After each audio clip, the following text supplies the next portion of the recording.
ఆలోచించాలి. ప్రొఫెసర్ నాగేశ్వర్ గారు మాకు గురువులు ఉస్మానియా యూనివర్సిటీలో. సరే, నేను రైటిస్ట్, ఆయన లెఫ్టిస్ట్ కావచ్చు. సో ఓకే, ఆయన విశ్లేషణ చేస్తూ ఉంటారు. అటువంటి విశ్లేషణలు చాలా వస్తూ ఉంటాయి. ఇద్దరి మధ్య జరిగిన మీటింగ్స్ ను ప్రొఫెసర్ నాగేశ్వర్ గారే కాదు, ఇంకా వేరే వాళ్ళు కూడా చాలా మంది లోపల ఏం జరిగిందో తెలిసినట్టు నేను కూడా బహుశా విశ్లేషణ చేస్తుంటా, వేరే వాళ్ళు కూడా చేస్తుంటారు. దానికి ఆయన విత్డ్రా చేసుకున్నారు, అయిపోయింది. అక్కడ ప్రొఫెసర్ నాగేశ్వర్ తెలంగాణ వాడైనందుకు ఆయన మీద కుట్ర పన్నారు. ఇంకెంతకాలం ఆంధ్ర అన్న నేను తప్పుపడతా. ఒకవేళ ప్రొఫెసర్ నాగేశ్వర్ గారిని జర్నలిస్ట్ పరంగా చేసి ఉంటే, అంటే ఆయన పోలీసులు అరెస్ట్ చేయడమో లేదా కేసులు పెట్టడమో, అంటే దానిలో పెద్ద కాన్స్పిరసీ థియరీ ఉందో లేకపోతే అదోన కాదు, ఇంకా దారుణమైన విశ్లేషణలు మనం చూసాం. సో జర్నలిస్ట్ గా గనక ఒకవేళ ప్రొఫెసర్ నాగేశ్వర్ గనక round table press club meeting పెట్టుంటే డెఫినెట్ గా సపోర్ట్ చేసి ఉండేవాళ్ళ కదా. ఎందుకంటే ఏ జర్నలిస్ట్ కైనా రావచ్చు, చేసిన విశ్లేషణ బట్టి కేసు పెడతా అంటే ఆయన బూతులు మాట్లాడలే, బ్లాక్ మెయిల్ చేయలే. బూతులు మాట్లాడిన వాళ్ళు, బ్లాక్ మెయిల్ చేసిన వాళ్ళు, ఇంకా చాలా దారుణమైన జర్నలిస్టులు ఉన్నారు కదా. సో జర్నలిస్ట్ గా గనక ప్రొఫెసర్ నాగేశ్వర్ రౌండ్ టేబుల్ పెట్టుంటే మేమందరం కూడా సపోర్ట్ చేసి ఉండేవాళ్ళం. తర్వాత సరే, పవన్ కళ్యాణే స్వయంగా క్లారిఫై చేశారు, కేసులు పెట్టట్లేదు, ఎస్ మేము హట్ అయినాం దానివల్ల అని చెప్పారు. ఆయన కూడా విత్డ్రా చేసుకున్నారు. కానీ దానికి తెలంగాణకు సంబంధం ఏంది? ఇప్పుడు నేను తెలంగాణలో ఉండి ట్రంప్ గురించి కూడా చేస్తున్నా విశ్లేషణ. నన్ను అమెరికా వాళ్ళు లేకపోతే నా వీసా రిజెక్ట్ చేస్తే తెలంగాణ వాడినందుకు వీసా రిజెక్ట్, ఎందుకంటే ట్రంప్ పెట్టాడు కదా సోషల్ మీడియాలో కామెంట్స్, అమెరికన్ గవర్నమెంట్స్ పెడితే వీసా రిజెక్షన్ ఇవన్నీ జాగ్రత్త, స్టూడెంట్స్ కూడా జాగ్రత్తగా ఉండాలని చెప్పాడు కదా. సో తెలంగాణ వాడినందుకు కాదు కదా, వ్యతిరేకంగా పోస్టులు పెట్టింది కదా. సో అక్కడ తెలంగాణ ఆంధ్ర కాకుండా జర్నలిస్ట్ ఇష్యూగా చూస్తుంటే అయిపోయి ఉండేది. ఆయన వెళ్ళి ఆంధ్ర రాజకీయాల మీద అనలైజ్ చేసినప్పుడు డెఫినెట్ గా మరి తెలంగాణ వాళ్ళు తెలంగాణ రాజకీయాలు అనలైజ్ చేయాలి, ఆంధ్ర రాజకీయాలు అనలైజ్ చేయకూడదు. సో ఎక్కడి నుంచి వచ్చింది, ఎక్కడి దాకా వచ్చింది, దాని నుంచి వచ్చి పవన్ కళ్యాణ్ తిట్టడం. పవన్ కళ్యాణ్ నేను అబ్జర్వ్ చేస్తున్నా, సనాతన ధర్మం అని మాట్లాడినప్పటి నుంచి టార్గెట్ చేస్తున్నారు లెఫ్ట్ ఎకో సిస్టమ్. అంతకుముందు లేదు, 2019లో ఆయన సిపిఐ సిపిఎం తో పొత్తు పెట్టుకున్నారు మరి కదా. చెగువేరే ఫొటోస్ పెట్టుకున్నారు, గద్దర్తో సన్నిహితంగా తిరిగారు. 19లో అలయన్స్ విత్ సిపిఐ సిపిఎం ఇద్దరితో అలయన్స్, అఫీషియల్ అలయన్స్ ఉంది 2019లో. అప్పుడేం టార్గెట్ చేయలేదు. ఎప్పుడైతే సనాతన ధర్మం అని గత కొద్ది రోజులుగా మాట్లాడుతున్నారో అప్పటి నుంచి టార్గెట్ అయిపోయినారు లెఫ్ట్ ఎకో సిస్టమ్ కు ప్రత్యేకంగా. సో ఇక్కడ అది టార్గెట్ చేసింది ఎప్పుడు సమయం వస్తుందా అని వెయిట్ చేసి టార్గెట్ చేస్తున్నారు. టార్గెట్ చేసి పవన్ కళ్యాణ్ తెలంగాణ మీద దాడి. జూన్ 2వ తేదీన పవన్ కళ్యాణ్ నవనిర్మాణ సభ అని పెడతా అనుకున్నారు. ఆయన సమైక్యాంధ్ర సభ పెడదాం అనుకున్నారు. ఇక్కడ కాదు కదా, తెలంగాణ నవనిర్మాణం అన్నారు, తెలంగాణ కొత్త నిర్మాణం అన్నారు, సామాజిక తెలంగాణ అన్నారు, లేకపోతే తెలంగాణ బంగారు తెలంగాణ అన్నారు, నవనిర్మాణం అని చెప్పారు. దానికి సభ ఎందుకు నిరాకరించాలి కాంగ్రెస్ ప్రభుత్వం? ఎందుకంటే అప్పుడు రేవంత్ రెడ్డి అంతకుముందే ఎన్టీఆర్ విగ్రహం ఆవిష్కరించారు, దాన్ని డిఫెండ్ చేసుకున్నారు. ఎన్టీఆర్, ఇందిరమ్మ, అంబేద్కర్ ముగ్గురు గొప్పవాళ్ళు అన్నారు. అన్నప్పుడు ఆయనకు సొంత పార్టీలో వచ్చింది, ఇక్కడ నుంచి కూడా వచ్చింది. ఎన్టీఆర్ విగ్రహం ఎందుకు, ఇక్కడ చాలా విగ్రహాలు ఉన్నాయి కదా, ఎందుకు పెట్టడం అని. సో దాన్ని కప్పుపుచ్చుకునేందుకు రేవంత్ రెడ్డి సభకు నిరాకరిస్తే గనక ఓకే దాన్ని బ్యాలెన్స్ చేసినట్టు అవుతాయని ఆయన అనుకున్నారు. అనౌన్స్ చేసినట్టు చేసి అటు ఎన్టీఆర్ సపోర్ట్ చేశారు, ఇటు పొన్నం ప్రభాకర్ తర్వాత మిగతా మినిస్టర్స్ ను వాళ్ళని తిట్టుమని, పవన్ కళ్యాణ్ తిట్టుమని బ్యాలెన్స్ చేసినట్టయింది. అంటే ఎన్టీఆర్ విగ్రహాన్ని అది చేసినందుకు సీమాంధ్రల ఓట్లు, ఇటు తిడితే గనక తెలంగాణ ఓట్లను ఆయన బ్యాలెన్స్ చేసుకునే ప్రయత్నం చేశారు. సో అల్టిమేట్ గా దీనిలో ఎవరికి వాళ్ళు మా ప్రయోజనం ఏందని చూసుకున్నారు తప్ప దీన్ని రిపర్కేషన్స్ ఏందని ఆలోచించలే. 12 సంవత్సరాల తర్వాత కూడా పవన్ కళ్యాణ్ వస్తే తెలంగాణ వాద అస్తిత్వం దెబ్బతింటుంది అంటే అంత వీక్ గా ఉందా తెలంగాణ వాదం? తెలంగాణ అస్తిత్వం అంత వీక్ గా ఉందా? అంత బలహీనంగా ఉందా? తెలంగాణ సాయి గారు అన్నట్టు తెలంగాణ రాష్ట్ర ఏర్పాటు అందరం సమర్థించాం. ఇక్కడ ఉన్న వాళ్ళందరూ కూడా, శశిధర్ గారు సమర్థించారు, అందరూ సమర్థించారు. ఎందుకంటే భారత రాజ్యాంగానికి లోబడి ప్రత్యేక రాష్ట్రాన్ని ఏర్పాటు అనేది భారత రాజ్యాంగానికి లోబడి ఉంది. సో రాజ్యాంగం లోబడి ఉంది కాబట్టి ఆర్ఎస్ఎస్ సపోర్ట్ చేసింది, ఏబీపీ సపోర్ట్ చేసింది. Even though RS Jayashankar sir అన్నారు, ఆర్ఎస్ నుంచి ఆర్ఎస్ఎస్ వరకు అందరు సపోర్ట్ చేశారని చెప్పారు. సో ఎవరి ఎజెండా వాళ్ళది. బట్ ఏబీ పైన లేకపోతే రైట్ వింగ్ అయినా ప్రాంతాలుగా విడిపోదాం, ప్రజలు కలిసి ఉందామని చెప్పి, అంతే కదా. సో 2 చోట్ల కేవలం సేమ్ స్టాండ్ వినిపించింది భారతీయ జనతా పార్టీ లేకపోతే రైట్ ఎకో సిస్టమ్ మాత్రమే. ప్రాంతాలుగా విడిపోదాం, ప్రజలుగా కలిసి ఉందాం. ఏబీపీ అక్కడ ఎస్ఎఫ్ఐ లేదా ఎన్ఎస్యుఐ అక్కడ ఉద్యమాలు ఇక్కడ ఉద్యమాలు చేశాయి. బట్ అఖిల భారతీయ విద్యార్థి పరిషత్ మాత్రం నా రక్తం నా తెలంగాణ అని రక్తం ఇచ్చి తెలంగాణ చేయాలని చేసింది. సో అక్కడ ఆంధ్ర ప్రాంత ఏబీపీని కూడా కన్విన్స్ చేసింది. అది కదా రైట్ కన్వెన్షన్. ప్రాంతాలుగా విడిపోదాం, ప్రజలుగా కన్విన్స్ చేద్దాం. సో నిజానికి చెప్పాలంటే 11 సంవత్సరాలుగా 10 సంవత్సరాలుగా ఎటువంటి అన్టువర్డ్ ఇన్సిడెంట్ జరగలేదు. మొదటి సమైక్యాంధ్ర ఉన్నప్పుడు కూడా ఏబీపీ అక్కడ సమైక్య. సో ఇక్కడ చాలా క్లియర్, ఇక్కడ 11 సంవత్సరాలుగా ఎటువంటి అన్టువర్డ్ ఇన్సిడెంట్ జరగలేదు. ఒక మొదటి 1.5 year కొంత టెన్షన్ ఉండే, బట్ ఆ ఓటుకు నేటు కేసు దాని తర్వాత అయిపోయింది.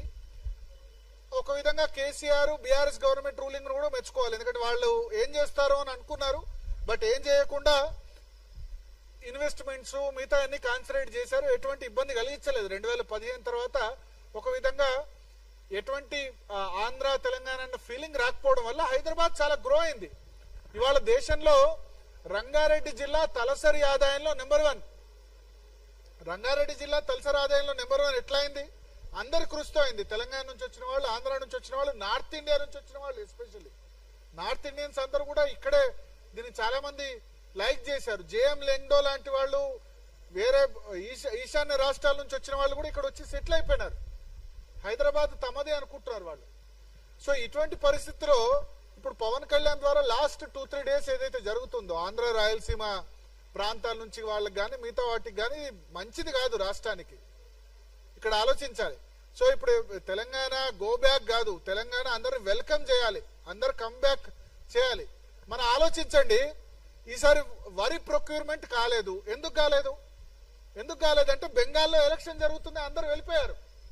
మనకు నాట్లు వేసేందుకు లేకపోతే హమాలీలు చేసేందుకు బెంగాల్ నుంచి, బీహార్ నుంచి, జార్ఖండ్ నుంచి వస్తున్నారు. మనకు హమాలీలు లేకపోతే లారీలు ఇవన్నీ దొరకకపోవడానికి కారణం ఏంటంటే బెంగాల్ వాళ్ళు అక్కడ ఓటింగ్ ఉందని చెప్పి వెళ్ళిపోవడం వల్ల ఆ ఇంపాక్ట్ పడ్డది తెలంగాణ మీద. మన కార్పెంటర్, ప్లంబింగ్ వరకు బీహార్, యూపీ నుంచి వచ్చిన వాళ్ళు చేస్తున్నారు. తర్వాత వంట మనకు మాస్టర్స్ ఎక్కడ కూడా ఇప్పుడు దొరకట్లేదు తెలంగాణలో, అంతా కూడా ఒడిశా నుంచి వచ్చిన వాళ్ళు చేస్తున్నారు. వీళ్ళంతా కూడా తెలంగాణ జీడిపిలో, తెలంగాణ గ్రోత్ లో భాగస్వామ్యం అవుతున్నారు. నాట్లు వేసేందుకు ఇబ్బంది అవుతుంది జార్ఖండ్, బీహార్, బెంగాల్ నుంచి. లేకపోతే రైస్ మిల్లో హమాలీలంతా కూడా బీహార్, బెంగాలీస్. వాళ్ళు లేకపోతే ఎంత ఇబ్బంది అయింది. మన రైతులు కదా ఇబ్బంది పడ్డది.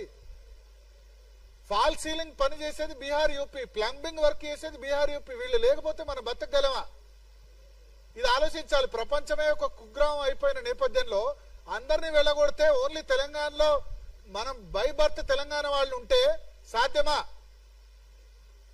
ఆలోచించాలి. అమెరికా అంత పెద్ద దేశం ఎందుకైంది? అన్ని చోట్ల నుంచి పోయారు కాబట్టి అమెరికా అంత పెద్ద ఎకానమీ అయింది. సరే, ట్రంప్ ఏమంటారు? మా ఉద్యోగాలు మాకు కావాలంటారు.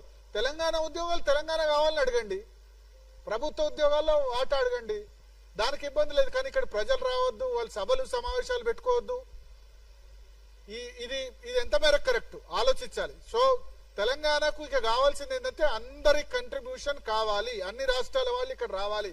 మార్వాడి గో బ్యాక్ అన్నప్పుడు నేను చెప్పా, మార్వాడి గో బ్యాక్ కాదు, మార్వాడి వెల్కమ్. ఇంకెంతమంది వస్తారు రండి. మార్వాడీలను చూసి మనం కూడా నేర్చుకోవాలి కదా, వాళ్ళ కష్టపడే గుణాన్ని మనం కూడా నేర్చుకోవాలి కదా.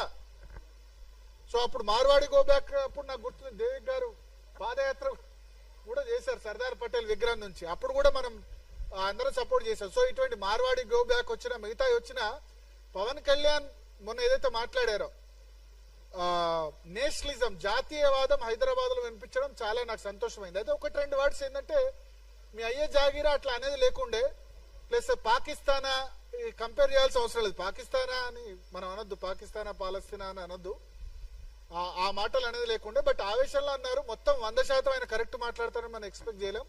బట్ ఒకటి మాత్రం, పవన్ కళ్యాణ్ జాతీయవాదం గురించి మాట్లాడుతుంటే భారతీయ జనతా పార్టీ నేతలు ఎక్కడ పడుకున్నారో నాకు అర్థమైతలేదు. బీజేపీ నేతలు ఎక్కడ పండుకున్నారు? మీరు కదా జాతీయవాదం గురించి మాట్లాడాల్సింది. జాతీయవాద పార్టీ మీది కదా. ఏమైపోయినారు బీజేపీ ఎంపీలు, ఎమ్మెల్సీలు? మీ ఓట్ల గురించి ఆలోచిస్తున్నారా? ఎక్కడ పోయినారు? ఎక్కడ పడుకున్నారు? అందరూ నిద్రపోతున్నారా? మీ అమిత్ షా గురించి కదా ఇదంతా వచ్చింది. మీ పార్టీ నేత గురించి వచ్చింది కదా, కేంద్ర హోంమంత్రి అమిత్ షా గురించి కదా ఇష్యూ అయింది. కేంద్ర హోంమంత్రి అమిత్ షా పవన్ కళ్యాణ్ మీటింగ్ గురించి అయితే ఒక్క ఆంధ్ర బీజేపీ లీడర్ మాట్లాడలే, ఒక్క తెలంగాణ బీజేపీ నేత మాట్లాడలే. అంటే వీళ్ళు ఏంటంటే పవన్ కళ్యాణ్ తో మాకేం సంబంధం, అరే మీ అలయన్స్ పార్ట్నర్ అబ్బా ఎన్డీఏ, ఆయన మాట్లాడుతుంది సనాతన ధర్మం, ఆయన మాట్లాడుతుంది జాతీయవాదం. ఆయన వేరే మాట్లాడితే ఓకే, ఆయన జాతీయవాదం మాట్లాడినప్పుడు డిఫెండ్ చేయాల్సింది బీజేపీ లీడర్స్ కదా. సో నేను ఇక్కడ టీఆర్ఎస్ కాంగ్రెస్ లీడర్స్ కంటే ఎక్కువ తప్పు పట్టేది భారతీయ జనతా పార్టీ నేతల్ని. అందరూ ఒకళ్ళ మీద వాళ్ళు పోస్టర్లు వేసుకోవడం, లేకపోతే ఒకళ్ళనొకళ్ళు తిట్టుకోవడం, ఒకళ్ళనొకళ్ళు ఏమంటారు డిఫెండ్ చేసుకోవడం తప్ప ఒకళ్ళు బాధపడితే మంచిగా అయింది అనుకోవడం, వీడికి మంచిగా అయింది అనుకోవడం.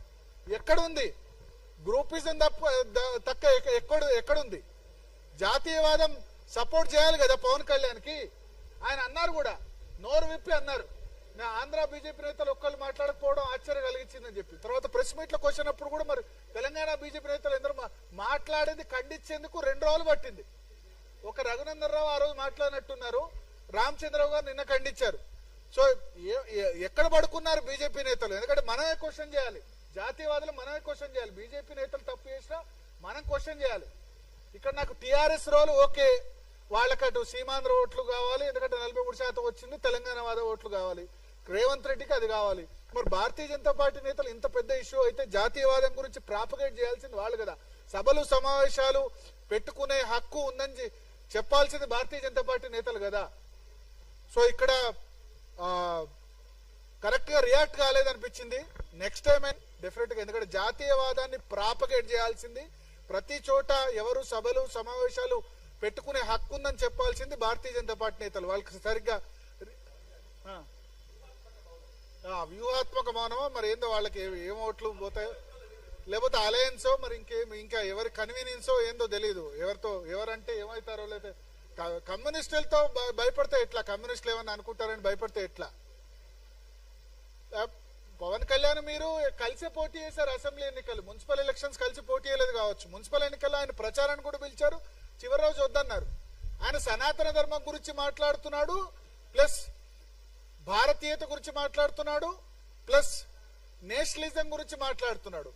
ఇవన్నీ కూడా దీన్ని డిఫెండ్ చేయాల్సింది భారతీయ జనతా పార్టీ నేతలు. నాకు మిగతా పార్టీలు వాళ్ళు తెలుసు, వాళ్ళ బిహేవియర్ ఎంతో తెలుసు. But I'm disappointed with Bharatiya Janata party leaders.